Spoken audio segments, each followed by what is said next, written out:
Hello there, and welcome to our Shield of the Sun video. In this video for Culture of the Old World 2, that's what we're going to talk about, where we're going to talk a little bit more about that culture and give more insight to it. So I'd like for you to join me in Genesis. You're going to go into chapter 4. And in chapter 4, this is what we end up reading. Now, we first read about Cain doing crazy stuff, and it tells us that Cain went out from the presence of the Lord and dwelt in the land of Nod on the east of Eden. So he went to this very vast continent, this continent which is noted today, or the land area was noted as Asia. And back then, before Asia was Asia, it was Nod. And Nod was situated within an area where you had Nod, and then right in front of Nod, along the trailway, was the Garden of Eden. There was this area that was interdimensional.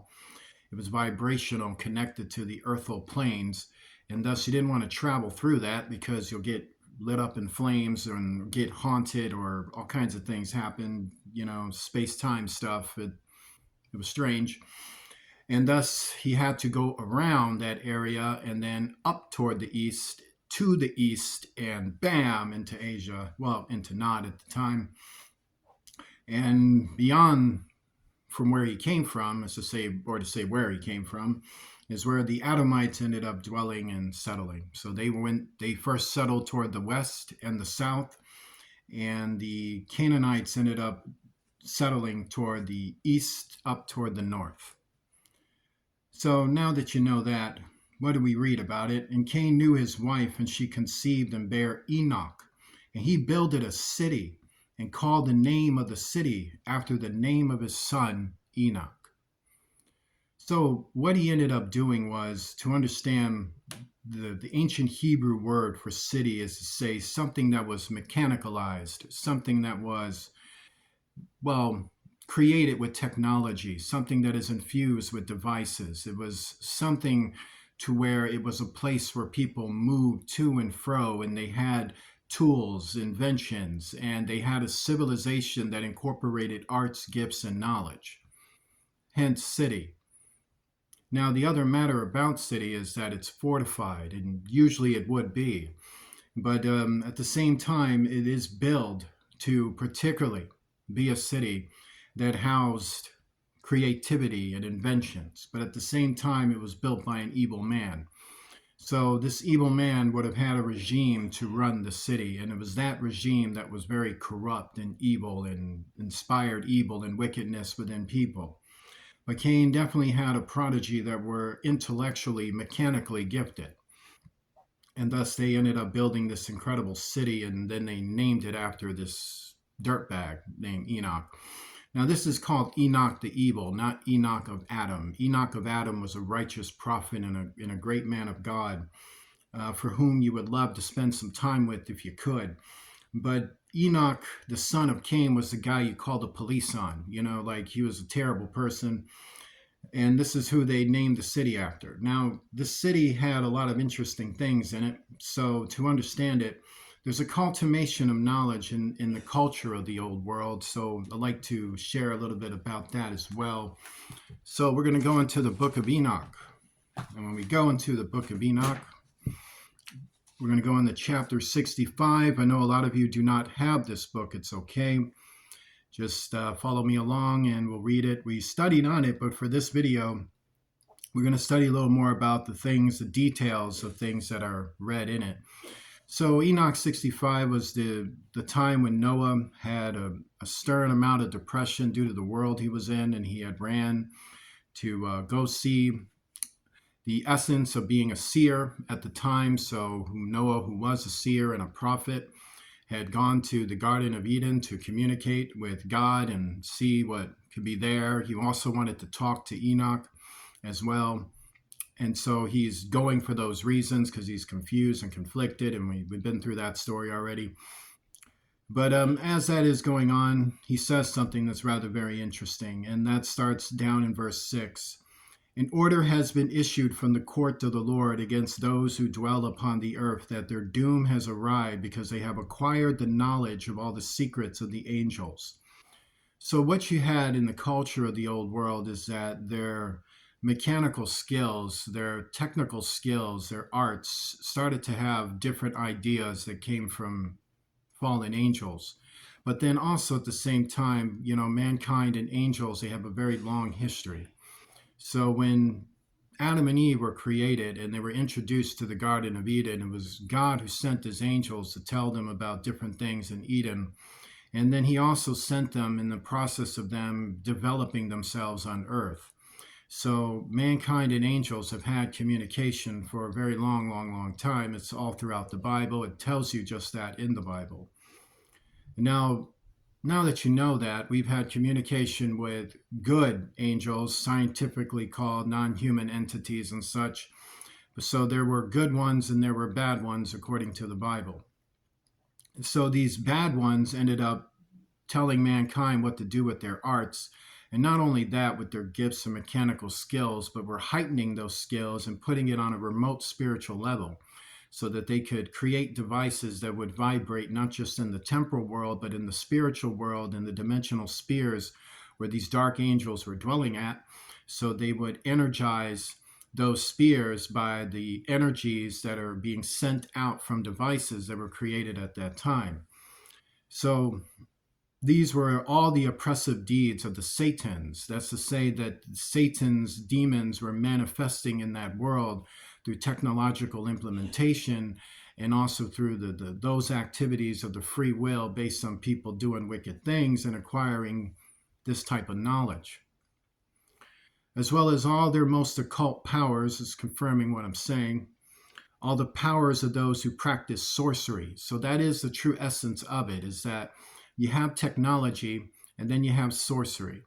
Now, technology can become sorcery if you start using the essence of sorcery to combine technological skill with opening spiritual interdimensional doors, or seeking vibrations from those doors, or seeking some kind of energies and manifestations which can lead into areas being poltergeist, haunted, demon possession, affliction, sicknesses, things can release from it. So sorcery really is to corrupt technological inventions and to heighten them or use them for wicked purposes. For instance, if I have something that could, help your mind to settle down, but suddenly I got these bad ideas to use it to get your mind to go crazy and act all nutty, then I'm using sorcery on you. I'm literally reverting the energies for a negative so that something bad happens to you, or you get cursed, or some demon enters into your house because you turn some device on for which I've readjusted the frequency and vibrational pulse of. That's sorcery. All the powers of those who mix many colors. So to understand, to mix many colors is to say mixing many chemicals. So you had a lot of chemicals back then, and these chemicals are described right here. Now, a lot of people need to understand that the book of Enoch is actually described in the Bible. Now, let's say if you're one of these people that want to sit back and debate it all day. I want to debate this book. Well, fine, go ahead and debate it. But while you're debating it, you need to understand it was still written thousands of years ago.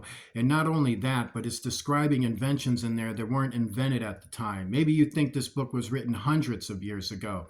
Well, if you want to believe that, go ahead and believe that. But it's still describing things that were not invented hundreds of years ago. So either way, rather if you want to look at it as what it should be, as divine work from God to a prophet, or rather you want to argue and debate about it, no matter what your stance is, it's still describing things in here that technically, according to other persons and institutions, probably the Antichrist made their companies, want to sit back and tell you that these things weren't around when they're being described being around thousands of years ago. Rather, in whatever way you want to look at it, it's still being describing things that should not have been invented but were hundreds of years ago, or thousands of years ago. Really, thousands of years ago is the accurate information. So now that you understand that, which is why God tells us not to pay attention to arguments of man, because we end up missing the bigger picture of what we're actually reading. So all the powers of those, already read that.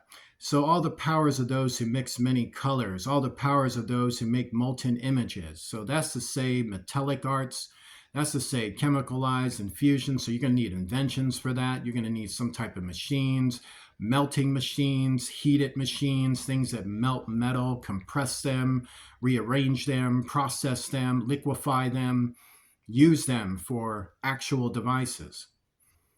Hence molten images.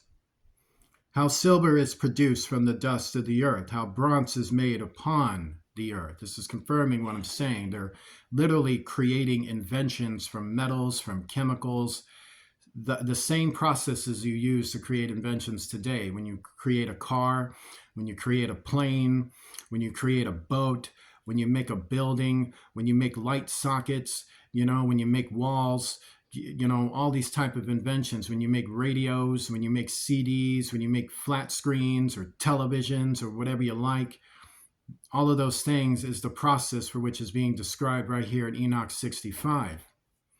So really, hundreds of years ago or thousands of years ago, someone was reading about televisions, chemical devices, and all manner of things right here. So not only that, for lead and tin are produced from the earth like silver. Their source is a fountain inside which stands an angel, and he is a running angel. So it's to say that what happened is that culturally they were creating a bunch of things and using it properly until sorcery got involved. Then when sorcery got involved, they found themselves a new power source.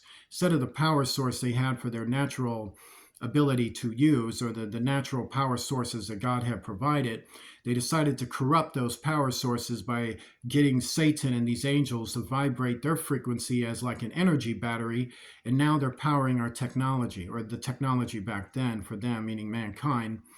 So what happens at this point is that now the energy of the demons are become the infusionation, the transformer of these devices. So these devices become cursed. They become more than what they are designed to do. Now they can do other things because inside that electrical frequency is a spirit that has merged in the frequency, and now he's vibrating his intentions. And thus this is what happens when mankind gave themselves over, why the imagination of their thoughts of their heart was wicked all the time because of the activities that were taking place against them. After that, my grandfather Enoch took hold of me by my hand, raised me up, and said to me, "Go, for I've asked the Lord of the spirits regarding this turbulence which is taking place on the earth." So obviously it was pretty bad, in fact, and nothing good about it, really. If you take great things you invent and then tell Satan to run it for you, it's like creating a company. You've created this incredible company, you've done so well. Everything is together, all nice and spiffy. And the next thing you know, you want Satan to run your electricity, or you want Satan to, park the cars or clean things up or make this is all good. I want this thing running. I want the lights, everything on. Oh, this is no problem. And you turn the lights on and then someone gets electrocuted. It's just like, how did that happen? Well, sorcery. That's how that happens. Thus, it's to ruin everything good. But this is the reality of the culture of the old world. It was that technologized, that much knowledge. So let's read some more of it. So we had Lamech. Unto him 2 wives. The name of one was Ada, and the name of the other Zahala. Well, as I say, it's a pretty narcissistic culture. But also at the same time, it was a culture of beauty and arts. So once again, all depends on what you do with it. So we have Ada, who was noted for ornamentation, somebody who liked to deck herself up. Then we had Zahala, someone who likes to empower herself. So there were ideologies. So you have to understand that. People had opinions back then. Some people were into this, some people were into that. Some people thought this way, some people thought that way. Some people thought light, some people thought dark. And Ada bare Jabal. He was the father of such as dwell in tents and of such as have cattle. So what does that mean? Now, in the culture of the old world, you had stores, man. You had stores. You had brands. You had labels. You had people that branded their products and went to stores. And these stores got regulated by the Canaanites and got consolidated under Jabal. So I guess you could say you had all of these businesses and trade, and then J-Ball came and he merged everything and then created all of these various J-Ball stores where you can sell your stuff at J-Balls. Imagine that poster. Come to J-Balls. I'd prefer to stay away from there, but wasn't great back then. You had that option. You can go to Adam and be like, "Can I just get some land and be left alone?" Yours. Thanks. And his brother's name was Jubal. He was the father of all such as handled a harp and organ. So that's to say, he took vibrational frequencies that were already there from heaven and the ideas of the instrumentations of those instruments and created them on a lower principle. So therefore, you have places where you can buy a guitar, you can buy a trumpet, you can buy all manner of musical instruments and sit back and make yourself a hit song. Who knows? I mean, if you had that, I mean, if you had industry and you had music, wouldn't it make sense you had a music industry back then? Yes, you did, actually. So it's pretty interesting. And Zahala, she also bare Tubal Cain, an instructor of every artificer in brass and iron. So you know what that means? He made machines, is what that means. And, you know, his history is corded with the military in terms of the Canaanite Empire. So that means he was making missiles, bombs, all kinds of things, and even other inventions. Probably sold it at his brother J-Ball's store. It's like, hey, bro, sell this stuff for me before I run this. I think you got it. Thank you. You know, so yeah, he was making machines, inventions, armory, things of that nature. You know, things you pop on. That was Tubal stuff. And Lamech said unto his, then we have the sister of Tubal Cain, Nahama, who was a famous celebrity for singing back then. That's interesting. And Lamech said unto his wives, then we know that story. That's when that family went crazy. So, culture of the old world. Join me in a prayer. Lord Jesus Christ, I pray, Lord, to cast down all evil and frustration and villainy and death from our lives. And bless us, Lord, in these efforts to give ourselves from the first to the last unto repentance and change and to work with our leaders and the people and the community, that we may be all become persons who do unto others as we would have done unto ourselves. In Jesus Christ's name, amen. If you'd like to donate to Shield of the Sun, please do so using Cash App to $ Shield of the Sun spelled in small case letters closed together. If this ministry has given something to sow into your life, please sow back into it. God bless you. We'll see you soon.